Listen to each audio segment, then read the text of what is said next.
پھر فرمایا وَمَن لَّمْ يَحْكُم بِمَا أَنزَلَ اللَّهُ، اور جو فیصلہ نہ کرے اس چیز کے مطابق جو اللہ نے نازل کیا ہے، یعنی توریت میں، فَأُولَٰئِكَ هُمُ الظَّالِمُونَ، وہی لوگ ظالم ہیں۔ یہاں پر بات تو ہوئی ہے توریت کے متعلق کہ اللہ نے قصاص کا یہ حکم بیان کیا ہے، لیکن چونکہ قرآن کریم نے اس بات کو رد نہیں کیا تو شریعت مطہرہ میں، اس ہماری شریعت کے اندر بھی قصاص کا یہی حکم ہے۔ اور پھر فقہاء نے بڑی ڈیٹیل کے ساتھ بیان کیا ہے کہ کسی کی جان لی جائے تو کیا کیا جائے گا، پھر زخم پہ کیا کیا جائے گا، کون سے زخم پر کون سا بدلہ اور کون سا قصاص حکومت اسلامیہ لے گی۔ پھر آگے آیت نمبر 46 میں اللہ کہتا ہے وَقَفَّيْنَا عَلَىٰ آثَارِهِمْ، اور ہم نے ان کے پیچھے بھیجا ان نبیوں کے آثار پر، ان نبیوں کے نقش قدم پر، بعیسی ابن مریم، عیسیٰ ابن مریم علیہ السلام کو۔ اور عیسیٰ ابن مریم سارے نبیوں کے بعد آئے حضور صلی اللہ علیہ وسلم سے پہلے، سیکنڈ لاسٹ نمبر ہے آپ کا۔ اللہ کہتا ہے عیسیٰ ابن مریم کون تھے؟ امری واحلل عقدۃ من لسانی یفقهوا قولی، اللهم صل علی سیدنا و مولانا محمد معدن الجود والکرم وآلہ وصحبہ وبارک وسلم، وكتبنا عليهم فيها أن النفس بالنفس والعين بالعين والأنف بالأنف والأذن بالأذن والسن بالسن والجروح قصاص، فمن تصدق به فهو كفارة له، ومن لم يحكم بما أنزل الله فأولئك هم الظالمون۔ چھٹے سپارے کے 11ویں رکوع میں اللہ رب العزت سورہ مائدہ کی آیت نمبر 45 میں فرماتا ہے کہ ہم نے لکھ دیا ہے ان پر، یعنی فرض کر دیا ہے ان پر، اس میں، کس میں؟ توریت میں۔ بات ہو رہی ہے بنی اسرائیل کی۔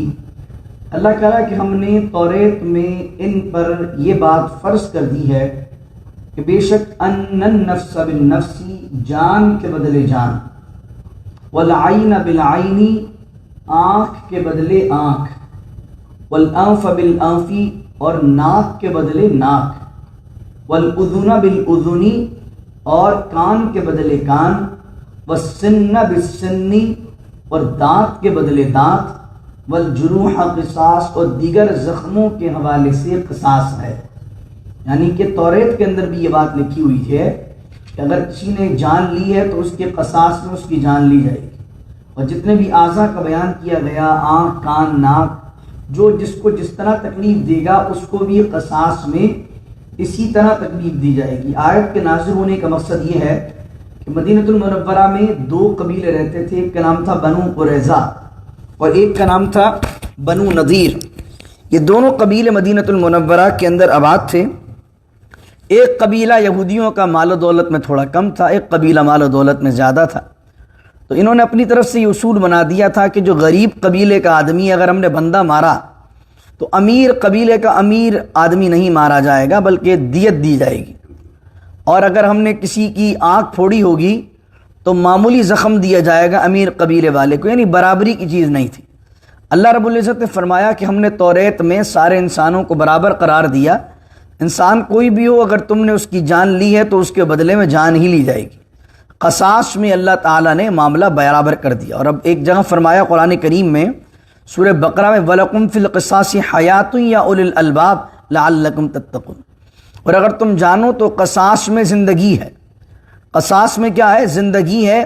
یا اولی الالباب، اے عقل مندوں اگر تم تقوی اختیار کرتے ہو تو اے عقل مندوں قصاص لینے میں اللہ نے کہا یہی زندگی ہے۔ آپ سوچئے، جس نے بندہ مارا ہو اس کو مارا جائے، جس نے کسی کا کان کاٹا ہو اس کا کان کاٹا جائے۔ اگر یہ قصاص اسلامی عدالتیں دینے لگ جائیں تو کون ہے کہ جو جتنا بھی غصہ آئے گا کوئی ہاتھ نہیں اٹھائے گا۔ جس طریقے سے آپ نے یہاں دیکھا ہے کہ بڑے سے بڑے جذباتی لوگ بھی ہیں، جب لڑتے ہیں تو ہاتھ پیچھے کر کے لڑتے ہیں، ان کو پتہ ہوتا ہے ریکارڈ بھی خراب ہوگا، پولیس بھی لے جائے گی اور بہت بڑی فلنی آ سکتی ہے۔ تو بڑے سے بڑے جذباتی لوگوں کو ہم نے یہاں دیکھا کہ ان کی عقل ٹھکانے پہ رہتی ہے، اور جہاں قانون نہیں ہوتی، لا قانونیت ہوتی ہے، وہاں پر آپ پھر دیکھیں کہ آدمی اپنے آپے سے باہر بار بار ہوتا ہے۔ تو اس لیے اللہ نے کہا قصاص جو ہے اس میں زندگی ہے، اور قصاص کس سے لیا جائے گا؟ قصاص کا طریقہ اللہ نے بیان کر دیا۔ فَمَن تَصَدَّقَ بِهِ، اور جو معاف کر دے اس کے ساتھ، یعنی کسی کے ساتھ ظلم ہوا ہے اور اب وہ کسی کو معاف کر دیتا ہے، فَهُوَ كَفَّارَةُ اللَّهِ، تو معاف کرنے والے کے جو گناہ ہوں گے یہ اس کے لیے کفارہ بن جائے گا معاف کرنا۔ یا پھر اس کا ترجمہ یہ کر لیں کہ اگر کوئی معاف کر دے اس بندے کو تو اس بندے نے جو نقصان پہنچا کر گناہ کیا تھا اللہ رب العزت اس گناہ کو معاف کر دے گا۔ پھر فرمایا وَمَن لَّمْ يَحْكُم بِمَا أَنزَلَ اللَّهُ، اور جو فیصلہ نہ کرے اس چیز کے مطابق جو اللہ نے نازل کیا ہے، یعنی توریت میں، فَأُولَٰئِكَ هُمُ الظَّالِمُونَ، وہی لوگ ظالم ہیں۔ یہاں پر بات تو ہوئی ہے توریت کے متعلق کہ اللہ نے قصاص کا یہ حکم بیان کیا ہے، لیکن چونکہ قرآن کریم نے اس بات کو رد نہیں کیا تو شریعت مطہرہ میں، اس ہماری شریعت کے اندر بھی قصاص کا یہی حکم ہے، اور پھر فقہاء نے بڑی ڈیٹیل کے ساتھ بیان کیا ہے کہ کسی کی جان لی جائے تو کیا کیا جائے گا، پھر زخم پہ کیا کیا جائے گا، کون سے زخم پر کون سا بدلہ اور کون سا قصاص حکومت اسلامیہ لے گی۔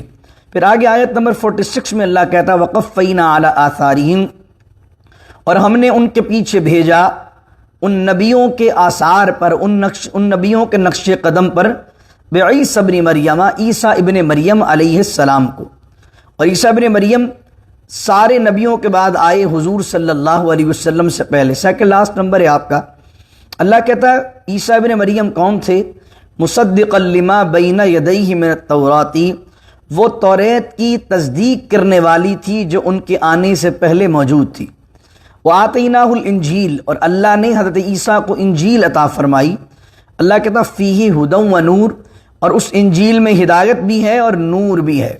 یعنی اس سے پہلے جو کل ہم نے آیت پڑھی تھی، آیت نمبر 44، اس میں کہا تھا انا انزلنا التوراۃ فیہا ھدی و نور، کہ جو توریت ہم نے نازل کی ہے اس میں ہدایت بھی ہے اور نور بھی ہے۔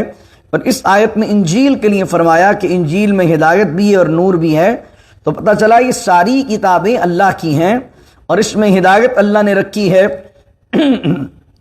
نور اللہ نے رکھا ہے۔ اور آج بھی اگر جو حصہ توریت میں اور انجیل میں تحریف شدہ نہیں ہے، وہی حصہ آج بھی اگر موجود ہو کہ جو حضرت موسیٰ اور حضرت عیسیٰ علیہ السلام پر نازل ہوا، تو آج بھی وہ حصہ ہدایت ہے، آج بھی وہ حصہ نور ہے۔ اللہ نے فرمایا وَمُصَدِّقًا لِمَا، اور اس انجیل کی کیا شان ہے، وَمُصَدِّقًا لِمَا بَيْنَ يَدَيْهِ مِنَ التَّوْرَاةِ، وہ انجیل وہ ہے کہ جو تصدیق کرنے والی ہے اس کی جو اس سے پہلے موجود ہے، یعنی تورات کی۔ وَهُدًى وَمَوْعِظَةً لِّلْمُتَّقِينَ، اور ہدایت ہے اور نصیحت ہے پرہیزگاروں کے لیے۔ اب عیسائیوں سے کہا جا رہا وَلْيَحْكُمْ أَهْلُ الْإِنجِيلِ بِمَا أَنزَلَ اللَّهُ فِيهِ، اور چاہیے کہ فیصلہ کریں اہل انجیل، عیسائی فیصلہ کریں بما انزل اللہ فی، اس چیز کے مطابق جو اللہ نے انجیل میں نازل کیا ہے۔ یہ بات کی جا رہی ہے، اہل انجیل کو بیان کیا جا رہا ہے کہ اہل انجیل جو ہے وہ قرآن کے نازل ہونے سے پہلے اس کے مطابق انہیں چاہیے تھا کہ فیصلہ کریں۔ فرمایا وَمَن لَّمْ يَحْكُم بِمَا أَنزَلَ اللَّهُ، اور جو فیصلہ نہ کرے اس چیز کے ساتھ جو اللہ نے نازل کی ہے، فَأُولَٰئِكَ هُمُ الْفَاسِقُونَ، تو وہی لوگ گنہگار ہیں، فاسق ہیں۔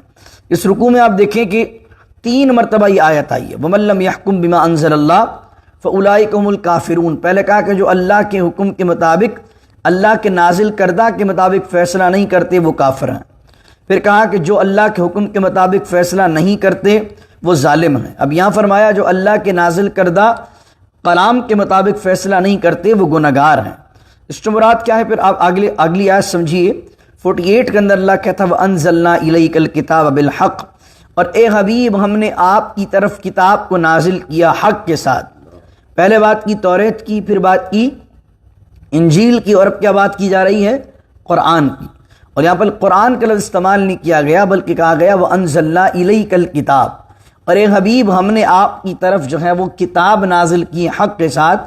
علماء نے اس کا ایک معنی یہ بیان کیا گیا ہے کہ توریت، انجیل، زبور، قرآن، یہ ساری کی ساری چیزیں اللہ کے پاس ایک کتاب ہیں۔ اس کتاب کا ایک حصہ اللہ نے توریت کی شکل میں نازل کیا، اللہ نے اس کا ایک حصہ انجیل کی شکل میں نازل کیا، اللہ نے اسی ایک کتاب کا ایک حصہ، ایک پارٹ جو ہے وہ زبور کی شکل میں نازل کیا، اور اس کتاب کا جو کمپلیٹ حصہ تھا وہ اللہ رب العزت نے قرآن کی شکل میں نازل کر دیا۔ یعنی اب ہو گئی وہ کتاب مکمل، جو خدا کی کتاب تھی وہ جناب آدم سے لے کر میرے کریم آقا علیہ الصلوۃ والسلام تک قرآن کی صورت میں مکمل ہو گئی۔ تو اللہ کہہ رہا ہے کہ وہ قرآن اے حبیب ہم نے تم پر نازل کیا حق کے ساتھ۔ وہ قرآن کیا کرتا ہے؟ مصدقا لما بین یدیہ من الکتاب، وہ تصدیق کرنے والا ہے اس چیز کی جو کتاب میں سے تمہارے سامنے ہے۔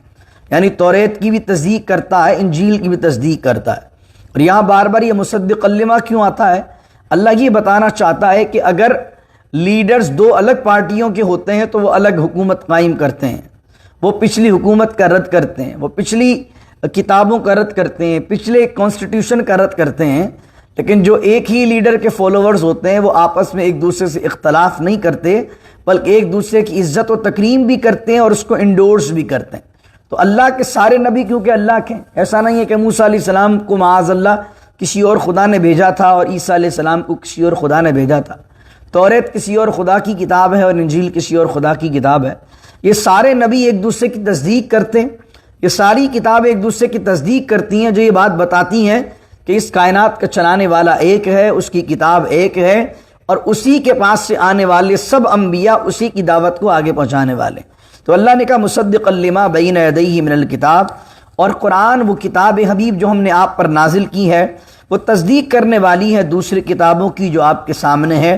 ومہیمنا علیہ، مہیمنن کسے کہتے ہیں؟ مہیمنن کا معنی حفاظت کرنے والی، نگہبان، محافظ، اور یہ قرآن محافظ ہے ان کتابوں کا۔ کیسے محافظ ہے؟ محافظ اس طرح ہے کہ مسلمان کہتے ہیں توریت اللہ کی کتاب ہے، انجیل اللہ کی کتاب ہے، تو ان کتابوں کو اللہ کی کتاب ہونے کی انڈورسمنٹ کس نے دی؟ اس قرآن نے دی۔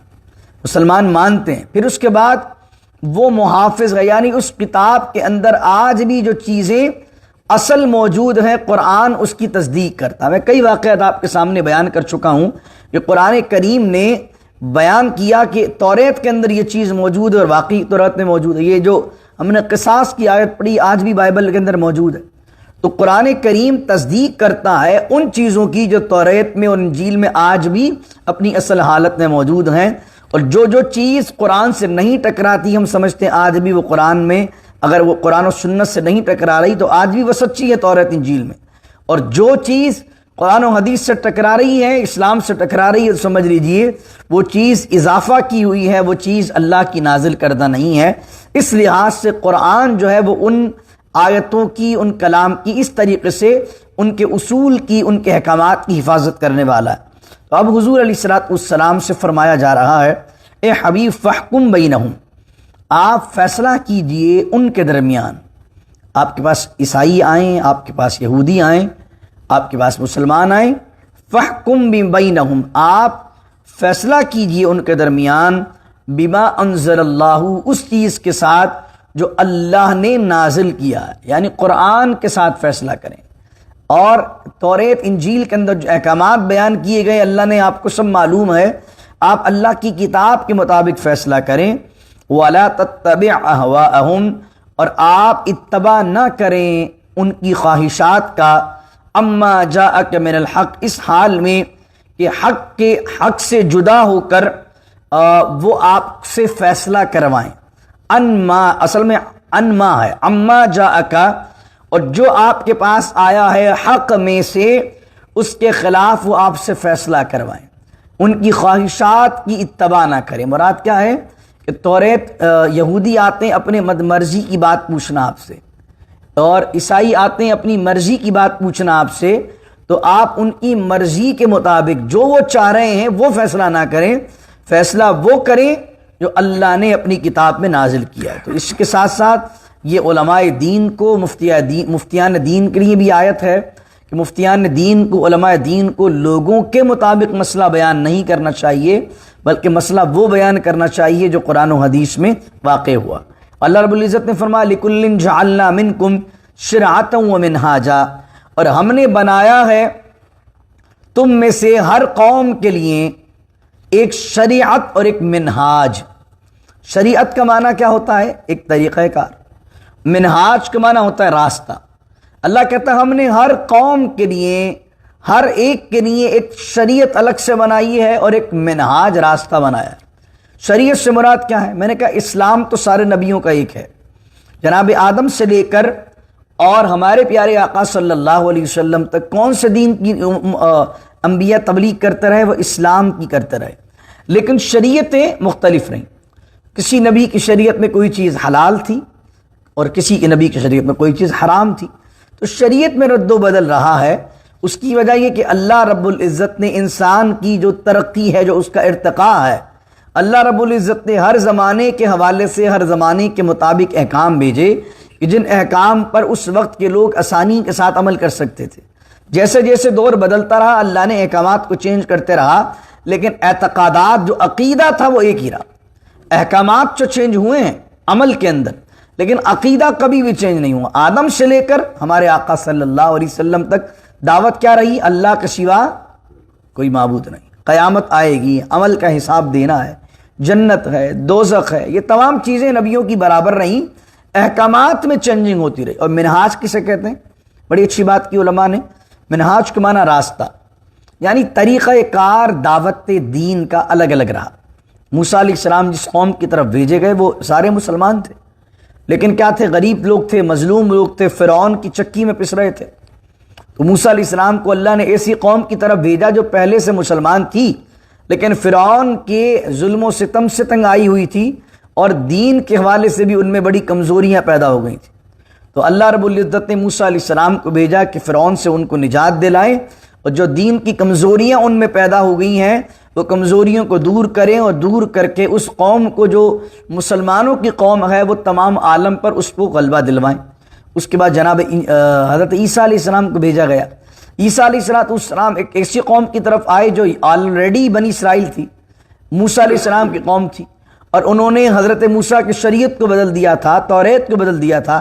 تو عیسیٰ علیہ السلام کو اس قوم کی طرف بھیجا گیا جو آلریڈی بنی اسرائیل تھی، جس میں درجنوں انبیاء آ چکے تھے پہلے، اور ان کو تبلیغ کر چکے تھے، کئی نبیوں کو وہ وہ شہید کر چکے تھے۔ تو اللہ نے اپنی آخری حجت کے طور پر بنی اسرائیل کے لیے حضرت عیسیٰ علیہ السلام کو بھیجا تاکہ ان کی اصلاح کریں۔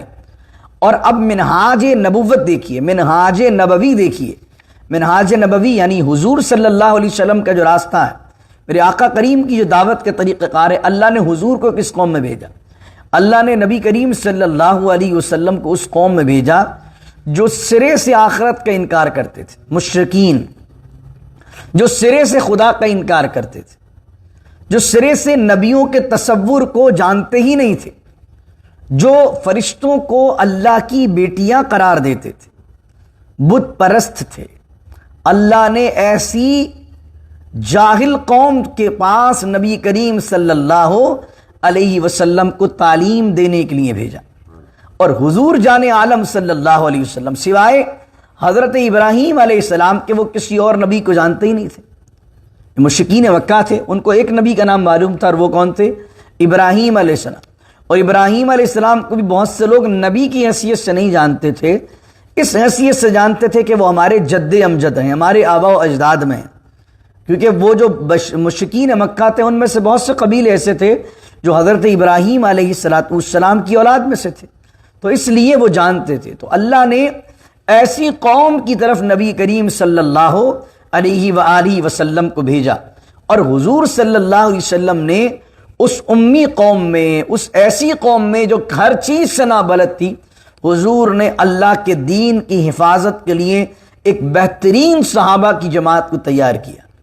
یعنی حضور جان عالم صلی اللہ علیہ وسلم جب فتح مکہ کیا، حضور 1,00,000 سے اوپر صحابہ تھے آپ کے ساتھ، کسی بھی نبی کے ساتھ جناب آدم سے لے کر اور حضرت عیسیٰ علیہ السلام تک کسی نبی کی زندگی میں، کسی نبی نے اپنی زندگی میں اتنے فالوور نہیں دیکھے اپنی زندگی میں۔ بعد میں تو ماننے والے پیدا ہو گئے جناب موسیٰ کے بھی، بعد میں تو آج عیسائیت کو بھی دیکھ لی کتنی پھیل گئی، لیکن حضرت عیسیٰ کی زندگی میں ان کے آسمان پر اٹھائے جانے سے پہلے ان کے ساتھ کتنے حواری تھے؟ میں نے آپ کو بیان کیا تھا، ایک روایت کے مطابق 17، ایک روایت کے مطابق 18۔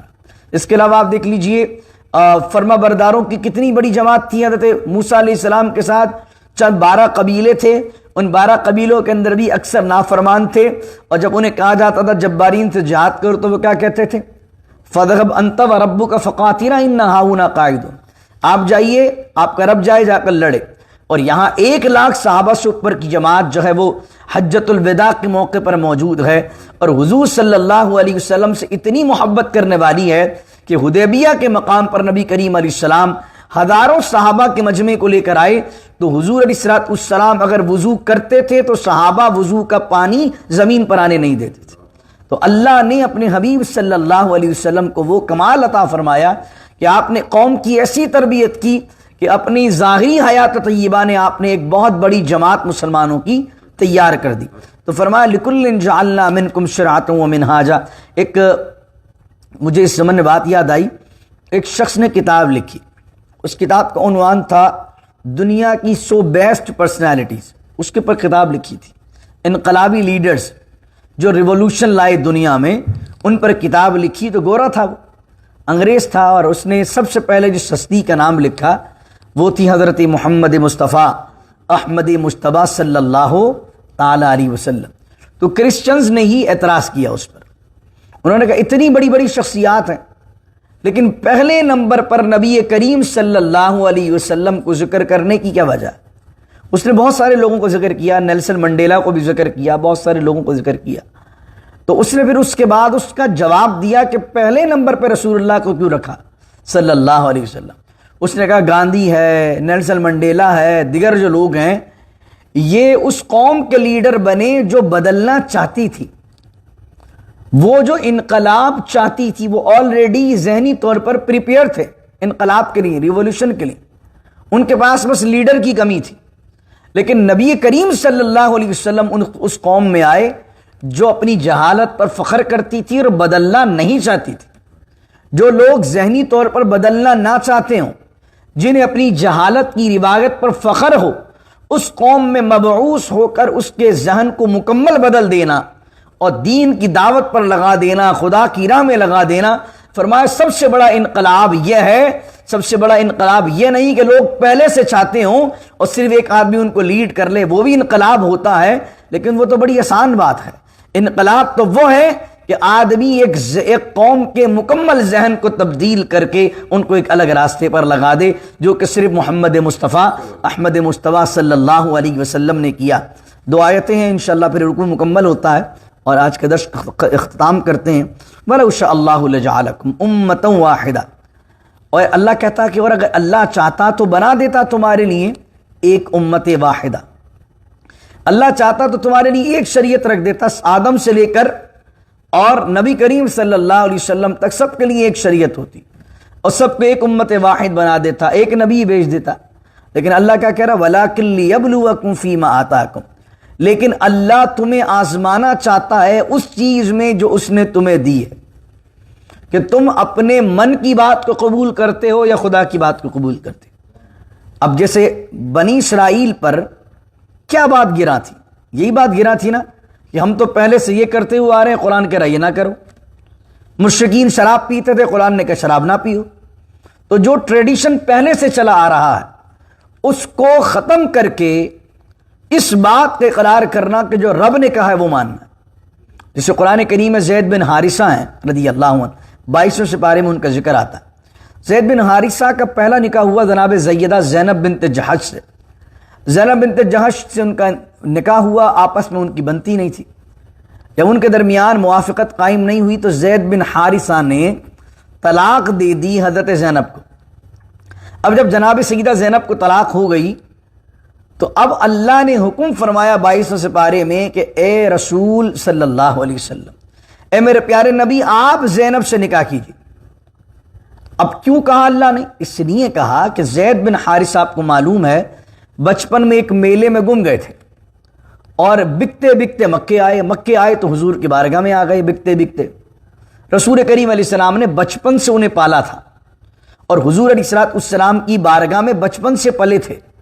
تو اس وجہ سے مشرکین کہتے تھے یہ حضور کے لے پالک ایڈاپٹڈ سن ہیں، حضور کے لے پالک بیٹے ہیں، اور حضور ان کو اپنا بیٹا بھی کہتے تھے. زمانے جاہلیت میں کیا تھا کہ جو لے پالک بیٹا ہوتا تھا، جو ایڈاپٹڈ سن ہوتا تھا، جس کو بیٹا کہہ دیتے تھے، وہ بالکل ایسا ہی ہوتا تھا جیسے حقیقتاً بیٹا ہوتا. اس کا جائیداد میں بھی حصہ ہوتا تھا، اس کی جو بیوی ہوتی تھی وہ ایسے ہی بندے پر حرام ہوتی تھی جیسے سگی بہو ہے. تو اب اس لحاظ سے حضرت زید بن حارثہ تو بیٹے کہلائے جاتے تھے رسول اللہ کے. تو حضرت زید بن حارثہ کی بیوی حضرت زینب کیا بنی؟ ایک رشتے سے پہلے جب نکاح میں تھی بہو بنی رسول کریم علیہ السلام کی. اور اب جب انہوں نے طلاق دے بھی دی تو ان حضور کے لے پالک بیٹے کی ایکس وائف ہوئی، بہو رہیں. اللہ نے اس پورے ٹریڈیشن کو ختم کیا. اللہ نے چاہا کہ اپنے حبیب سے یہ عمل کروا کر ایک پورے ٹریڈیشن کو ختم کیا جائے کہ بھائی ایڈopted سن جو ہوتا ہے, لے پالک جو بیٹا ہوتا ہے, وہ اصلی بیٹے کی طرح نہیں ہوتا. اور حضرت زینب کا نکاح پھر حضور صلی اللہ علیہ وسلم سے ہوا, اور اللہ نے یہ منہ بولے بیٹے والے کے معاملے کو ختم کیا. اور حضرت زینب رضی اللہ عنہا صحابیات میں جاتی اور دوسری ام المومنین کے پاس جا کے کہتی, دیکھو میری شان دیکھو, مجھ پر اللہ کا کرم دیکھو, ہر بندی کا نکاح اس کے ماں باپ کرواتے ہیں, تمہارے نکاح بھی رسول اللہ سے تمہارے والدین نے کروائے ہیں, میرا نکاح میرے رب نے رسول اللہ سے کروایا. یعنی حضرت زینب رضی اللہ عنہا کے نکاح کے لیے اللہ نے خود کہا کہ آپ نکاح کر لیں. تو پتہ چلا حضرت زینب سے حضور کا نکاح کروانے والا کون ہے؟ اللہ رب العزت ہے. تو کہنے کا مقصد سمجھانے کا آپ کو یہ ہے کہ اللہ رب العزت کیا چاہتا ہے؟ آزمانا چاہتا ہے شریعت کے احکام سے قوم کو, کہ قوم اپنی من پسند بات پر چلنا پسند کرتی ہے یا اللہ کی نازل کردہ بات پر پسند کرتی ہے. پھر اللہ کہتا ہے فاستبقوا الخیرات. یہ بڑا خوبصورت جملہ ہے, فاستبقوا الخیرات. تو دوڑ لگاؤ, کمپٹیشن کرو آپس میں. کس چیز میں؟ خیرات میں. ایک دوسرے کی ٹانگیں نہ کھینچو, ایک دوسرے کو لیٹ ڈاؤن نہ کرو. اگر تمہیں کمپٹیشن کرنا ہی ہے تو نیکیوں کے اندر ایک دوسرے کو کمپیٹ کرو. فاستبقوا الخیرات, دوڑ لگاؤ نیکیوں میں. یعنی کہ اس بحث میں نہ الجھو کہ موسیٰ علیہ السلام کی شریعت میں یہ تھا, عیسیٰ علیہ السلام کی شریعت میں یہ تھا, مصطفیٰ جان عالم کی شریعت میں یہ تھا. ارے بھائی جس شریعت میں جو نیک کام تھا نیک کام کرو, ان بحثوں میں کیا پڑے ہو؟ اصل کام تو نیکی ہے جو اللہ کی بارگاہ میں قبول ہوگی. اصل کام یہ بحث و مباحثہ نہیں ہے, باتیں نہیں ہیں, باتوں سے بلڈنگیں نہیں بنے گی, بلکہ کام کرو گے تو اللہ رب العزت جنت کے اندر تمہارے محل تعمیر کروائے گا. تو یہاں فاستبقوا الخیرات کہہ دیا کہ اگر ایک دوسرے سے مقابلے بازی کرنی ہے تو نیکیوں میں کرو.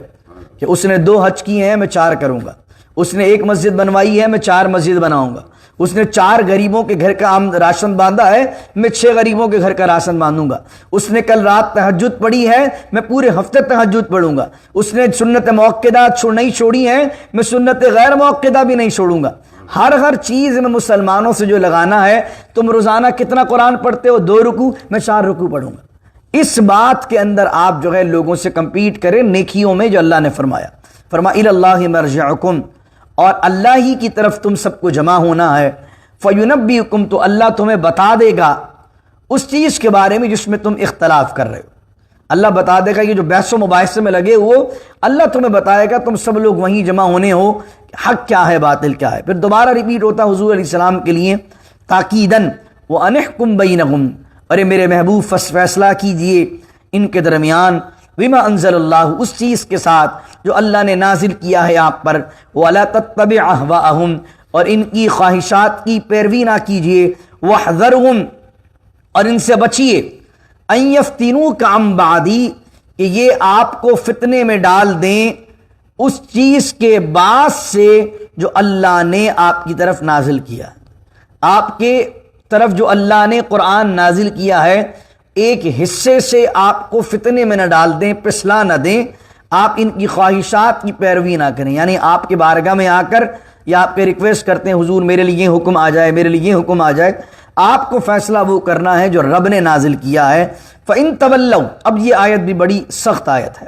اس میں جو حکم اللہ نے بیان کیا ہے نا کہ اگر کوئی قوم سمجھانے کے بعد بھی نہیں بدل رہی ہے تو اللہ کا فیصلہ اس کے لیے کیا ہو گیا. فَإِن تَوَلَّوْا, تو اے حبیب اگر یہ منہ پھیر لیں, اگر آپ کے سمجھانے کے بعد, قرآن کی بات سمجھانے کے بعد آپ نے اللہ کی نازل کردہ آیت پڑھ کر ان کو حکم دے دیا اور حکم آنے کے بعد فَإِن تَوَلَّوْا, اگر یہ منہ پھیر لیں اس اللہ کے حکم سے, تو فَعْلَمْ, پھر جان لیجئے, انما یرید اللہ ان یصیبہم ببعض ذنوبہم, کہ اللہ چاہتا ہے کہ انہیں مصیبت پہنچائے, انہیں تکلیف دے, انہیں عذاب دے ان کے بعض گناہوں کے سبب. یعنی اگر کوئی قوم کوئی بندے لوگ نہیں سمجھتے اللہ کے حکم کے بعد بھی, تو آپ سمجھ لیجئے اللہ ان کے بارے میں فیصلہ کر چکا ہے, ان کے دلوں پر اللہ نے مہر لگا دی ہے اور اب اللہ نے ان کی سزا مقرر کر دی ہے, اس وجہ سے اب وہ ہدایت کی طرف نہیں آتے. تو اگر کوئی قوم اللہ کے حکم کے مطابق، اللہ کے نازل کردہ قرآن و حدیث کے مطابق فیصلہ نہیں کرتی ہے اور دن بدن قرآن و حدیث سے دور ہوتی جاتی ہے، تو سمجھ لیجئے یہ اللہ کے عذاب کا کوڑا ان کے لیے تیار ہے۔ اللہ انہیں لائن پر اسی لیے نہیں آنے دیتا کہ اللہ نے ان کے مقدر کے اندر مصیبتیں رکھی ہیں، مشکلیں رکھی۔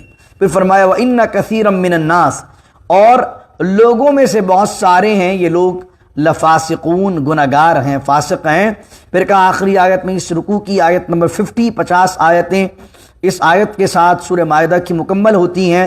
افحکم الجاہلیت یبغون، اللہ کے نازل کردہ حکم کے بعد بھی کیا یہ تلاش کرتے ہیں، کیا یہ ڈھونڈتے ہیں جاہلیت کے فیصلوں کو، جاہلیت کے حکم کو، یعنی جو زمانے جاہلیت کے اندر چیزیں تھیں یہ ان کا فیصلہ چاہتے ہیں، اللہ کا فیصلہ نہیں چاہتے۔